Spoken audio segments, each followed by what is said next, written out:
काही आपले काही सहकारी मला म्हणले तुम्ही व्हिडिओ कॉल करा. मीच म्हणलं तुम्ही व्हिडिओ कॉल करू का, मी नेमकं पुढे मी जरा आजारी असल्यामुळे मला हॉस्पिटलमध्ये जाणं गरजेचं होतं. आणि नंतर मग गोळ्या डॉक्टरने घ्यायला सांगितलं.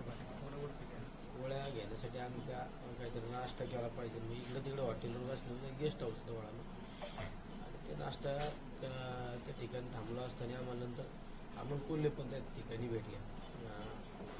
आणि मग आमच्या महानाट्याबाबत चर्चा झाली. 2 दिवसापूर्वी आपले शिवपुत्र संभाजी महाराजांचं महानाट्य ठेवलं, त्या महानाट्याबद्दल चर्चा पण त्या ठिकाणी झाली. म्हणजे तुम्ही जे म्हणता तशी काय अधिकृत काही कुठली चर्चा नाही. आता माझ्या परस्पर बरेच जणांनी सांगितलं की निलेश थोड्या वेळात प्रवेशाला जाणार, हे करणार ते करणार, पण मलाच माहीत नाही ना. प्रवेश करणार थोडक्यात मी असणार आहे, पण मला तर माहीत पाहिजे ना. आता मग नंतर मला कुणीतरी पवारसाहेबांची हे पण दाखवली, काहीतरी त्यांनी सांगितलं की या गोष्टीचं कुठलं तथ्य नाही वाटतं. नाही, परंतु असं बोललं जातं की मोदी बागमध्ये पवारसाहेबांची तुमची चर्चा झाली, आज मिटिंग झाली, त्यानंतर तुम्ही यांना भेटलं कोल्हेंना, असं काही खरं नाही. मोदी बागेचा माझा काही संबंधच नाही.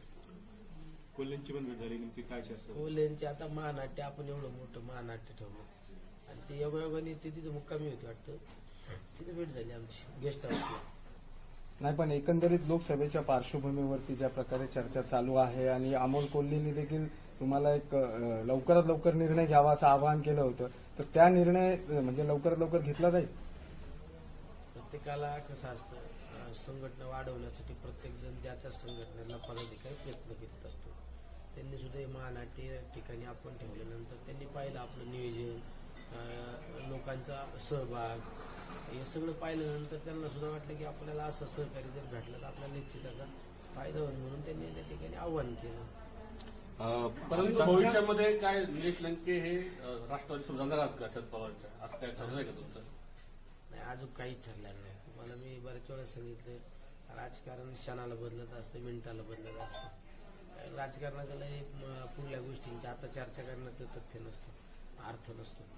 घडामोडी कसं बदलायला माहीत नाही का. आता आपण तुम्ही सगळे साक्षीदार आहेत त्या गोष्टीचे, माझ्यापेक्षा तुम्ही अनुभवी माणसं आहे. राजकारण माहीत नसतं आता काय होणार आहे, थोड्या वेळाने वेगळं चित्र दिसत असतं मीडियासमोर. पण तुम्ही लोकसभा निवडणूक लढवणार आहात या वर्षीची?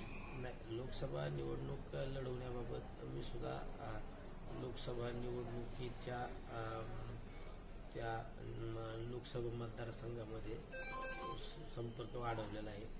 म्हणजे माझ्या सहकारी मित्रांची सुद्धा इच्छा आहे, पण अजून त्या पद्धतीने मी काही निर्णय घेतलेला नाही. तुम्ही मागच्या 1.5 वर्षापासून लोकसभेच्या याच्यासाठी तयारी करताय, त्यातच अमोल कोल्हे यांचं नाटक आपण हे केलं.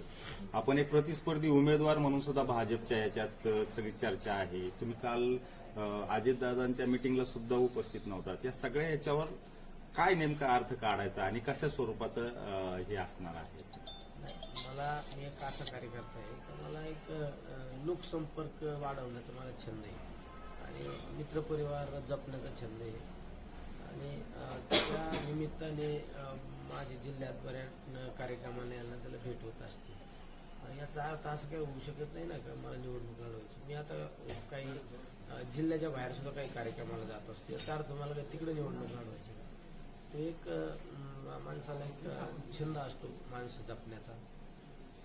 मग निवडणूक लढवणार ह्या चर्चेला तुम्ही पूर्ण विराम देताय का? आता काय असतं, तुम्हाला मी मगाशी पण सांगितलं, आत्ता पण सांगतो, राजकारण कधी कुठल्या वळणावर जाईल ते सांगता येत नसतं. राजकारण कधी कुठलं टर्न करीन सांगता येत नसतं. आणि राजकारणावर काही गोष्टी घडण्याच्या आधी बोलणं पण योग्य नाही वाटत मला. आणि लय पुढं खालून पाणी. महायुतीमध्ये ही जागा आता भाजपच्या याला आहे सध्या तरी. तुम्ही मागणी करताय का दादाकडे की ही आपल्या राष्ट्रवादी काँग्रेसकडे घ्यायला पाहिजे? महायुती जागा वाटप हा वरिष्ठ स्तरावरला विषय आहे. मी पक्षातला एक शेवटचा घटक म्हणून काम करतो. शेवटच्या घटकाने इतक्या उच्चस्तरीय विषयावर चर्चा न केलेली बरी. नगर दक्षिणची जागा जी आहे तर ती शरद पवारांकडे आहे. अजित पवारांनी त्यावर दावा केलेला नाही, म्हणून जास्त या चर्चेला हे मिळत आहे की तुम्ही देखील लोकसभा निवडणूक लढवणार आहात. प्रत्येकाला अंदाज वर्तवला जातो. आपण नेहमी म्हणता वरिष्ठ निर्णय घेतले कोणी मान्य करेल एक सामान्य कार्यकर्ता आहे.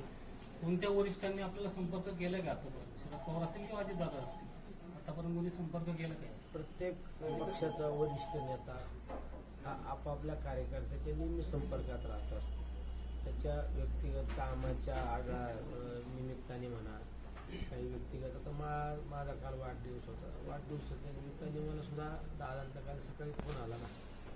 वरिष्ठ नेता हा कार्यकर्त्यांच्या संपर्कात राहत असतोच. राजकारणात कधी काही होऊ शकतो. आम्ही इथले भाजपाचे जे नेते आहेत राम शिंदे आणि तुमचे संबंध सर्वश्रुत आहेत मैत्रीचे, असं काही होऊ शकतं का की भाजप दक्षिणेची जागा ऐन वेळी तुम्हाला मिळू शकते किंवा असं काही संपर्कात आहेत का? आता काय असतं, पक्षीय नेते मंडळी हे आपलं जेवढं वय आहे त्यापेक्षा त्यांचा अनुभव जास्त आहे. त्यांचे कुठला निर्णय कुठल्या वेळेस काय होऊ शकतो हे काय आपण आता काय सांगू शकतो. अनेक कार्यकर्त्यांची इच्छा आहे की तुम्ही लोकसभा निवडणूक लढावी म्हणून. प्रत्येक कार्यकर्त्याला असं वाटत असतं की आपला नेता हा नेहमी मोठा झाला पाहिजे. कार्यकर्त्यांची स्वच्छ भावना असते. प्रत्येक वेळेस भावना व्यक्त करत असतात ना कार्यकर्ते. तुम्ही पाहिलं असेल एखाद्या ग्रामपंचायत सदस्याचा जर कार्यकर्ता असतात त्याला वाटतं माझा नेता सरपंच झाला पाहिजे. सरपंचाचा कार्यकर्ता एखादा असतात त्याला वाटतं माझा नेता पंचायत समिती सदस्य झाला पाहिजे. प्रत्येक कार्यकर्त्यांची स्वच्छ भावना असते. बिचारे ते निर्मळ मनाचे कार्यकर्ते असतात. त्याला वाटत असतं आपला नेता अधिकाधिक मोठा होता. पक्षाने जर जबाबदारी दिली तर निवडणूक लढवणार. किती वेळा सांगितलं, पक्षाने जबाबदारी दिली तर आपण काय, आपण ते खेळाडू आहे. खेळाडू हा कायम ग्राउंडवर असतो. खेळाडू हा कायम रणांगणात असतो. तो लढायची तयारीत नेहमी असतो. तुमचं सकाळी काही काळ फोन नॉट रिचेबल होता. माझा फोन नॉट रिचेबल म्हणजे तुम्ही पाहिलं असेल, मी आता माझ्या गाडीत गोळ्या बघा, मी आता पण माझा मोबाईल बंद आहे. मी झोपलो होतो गाडीत. आता उगाच तुम्ही आपल्या प्रेमाचे जीवाभावाचे लोकांचा गैरसमज नको व्हायला, त्याच्यामुळे मी तुम्हाला भेटतो. मला आता एका हॉटेलच्या उद्घाटनाला सुद्धा जाणं अशक्य, पण तरी आता आपल्या कार्यकर्त्याचं हॉटेल आहे विचारायचं जायचं. असं नॉट रिचेबलवाला काय मी एवढा मोठा माणूस आहे काय, माझा फोन नॉट रिचेबल झाला, माझा फोन चालू झाला. नाही, पण नॉट रिचेबल झाल्यानंतर पक्ष बदल होतो. माझा काल वाढदिवस असल्यामुळे रात्री मला 5:30 वाजेपर्यंत लोक भेटत होते आणि परवा दिवशी पण मला 4:30 वाजले. मग जरा थोडं आता डॉक्टर तुमच्याकडे नसतं आलो तर जरा इंजेक्शन मारून झोपायची डोक्यात. आपल्या वरिष्ठांनी जर आदेश दिला तर आपल्याकडे 2 पर्याय आहेत. आपण आहात आणि काही लंके आहेत. आपण कोणाचं चॉईस करतो? त्याच्यामुळे माझ्या चॉईसला काही महत्व नाही. आपल्या अनेक बॅनरवर शरद पवार साहेबांचा फोटो दिसतोय, तर एकंदरीत अशी चर्चा झाली आहे की तुम्ही नेमकं प्रवेश करून लोकसभा निवडणूक लढवणार आहे. आणि काल आपल्या वाढदिवसानिमित्त जे बॅनर लागले त्यावरती भावी खासदार, दमदार आमदार, फिक्स खासदार असं उल्लेख दिसतो. काही जाहिराती पक्षाची चिन्हही नव्हती. काय असतं तुम्हाला एक सांगू का, कुठल्या एखाद्या कार्यकर्त्याचा नेत्याचा वाढदिवस असला तर जाहिरात कोण देत असतो, कार्यकर्ता देत असतो. ते कार्यकर्त्याला जे वाटतं ते करतो ना.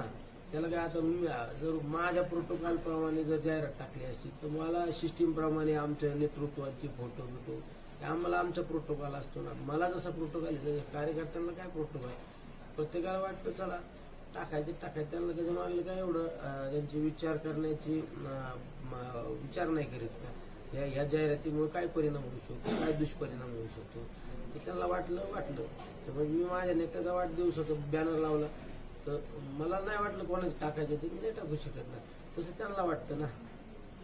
तर त्यांचं काय हे नाही. समज माझ्या ऑफिशियल पेजवरून जर असं चुकीचं काही माझ्या हातून पडलं तर याचा अर्थ ते काहीतरी तथ्य दाखवता येतं. कार्यकर्त्यांचं काय त्यांचं काय असेल. गेले 5 वर्ष झाली भारतीय जनता पक्षाचे खासदार आहेत तिथं.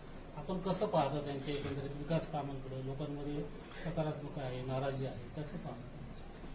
काय असतं, प्रत्येक पदाधिकारी, प्रत्येक नेता त्याच्या जागेवर त्याच्या पद्धतीने काम करत असतो. आणि मी ह्या विचाराचा एक कार्यकर्ता आहे.